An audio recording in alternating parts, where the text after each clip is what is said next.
Hey fish friends, welcome back to the channel. My name is Brian. I am the owner of Advanced Aquarium, where I've been designing, building, and maintaining aquariums for over 40 years in the Twin Cities here.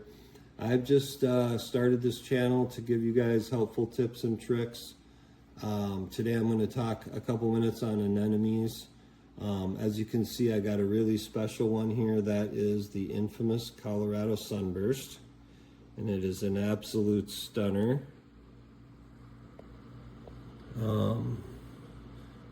The video doesn't really do the color justice. It is the brightest blades orange you can imagine. And so I have this pair of clownfish pinned back out here that I got from my friend Max down in Tennessee. He's a clownfish breeder. I call them throwbacks. I don't know what the stores are calling them. Probably bullet something, or I'm not sure. But the reason I call them throwbacks is you can see the orange from the original genetics there, and I think that's just so cool. So what are the issues? My finger at the bottom here, this used to be this giant field. I'm going to call it a field because it was the size of a basketball. I took up this entire left corner. Green star polyp, it went crazy like they do. And the little male clown, he loved it. He was in there all the time. The female was like, not having it, not the right situation here. She was not moving in. She made that pretty clear. She was back in the other corner in a big, giant green Rhodactis mushroom. They couldn't come to agreement. So I thought, I'm moving the tank. What am I going to do here? I had to leave the mushrooms because they are attached to the back wall. See, she was way back over here. And then I had another rainbow bubble tip right on the left side of the middle of the frame. Neither of them would go into that.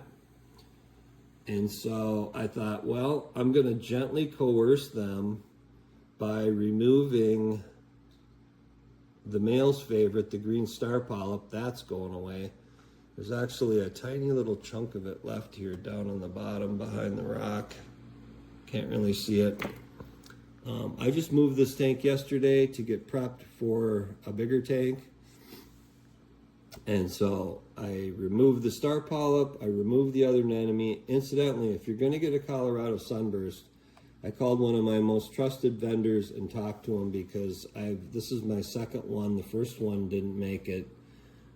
They both came from hobbyists in the area because they're quite difficult to find. And I was picking his brain a little bit about why the first one didn't do well. And he told me about a little phenomenon they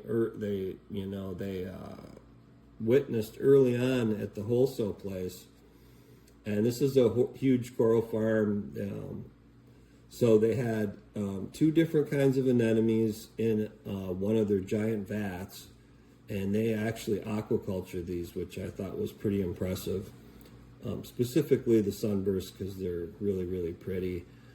But anyway, their anemones weren't doing good. They were all kind of going downhill, and there's a lot of chemical warfare that happens even with anemones. This guy he was underneath the frog spawn polyps. It was so crazy. Like they were an umbrella. He stayed there for 6 weeks. I couldn't believe it. I'm like, dude, get out of there. What is up? You're trying to teach the frog spawn a lesson or vice versa? But the interesting thing was they weren't stinging each other. I couldn't see that they were because they both looked good. They were both fully inflated, doing well. And it took him forever to decide to come out of his little environment there. But he finally did, and he did it yesterday, right before the tank move. And so I'm quite happy. He looks fantastic. Everything's going well. And my hope is that the clowns decide to, host inside of him there. He's still pretty small. He's about the size of a tennis ball right now. But now that he's out and they never land right in front. He's literally right in front. So he's going to be easy to feed. But anyway, those are some tips and tricks to try to get your clowns to take. And I hope everybody has a great day, and thanks for watching. Hey, fish friends. final update here, they changed their mind. I'm a little disappointed.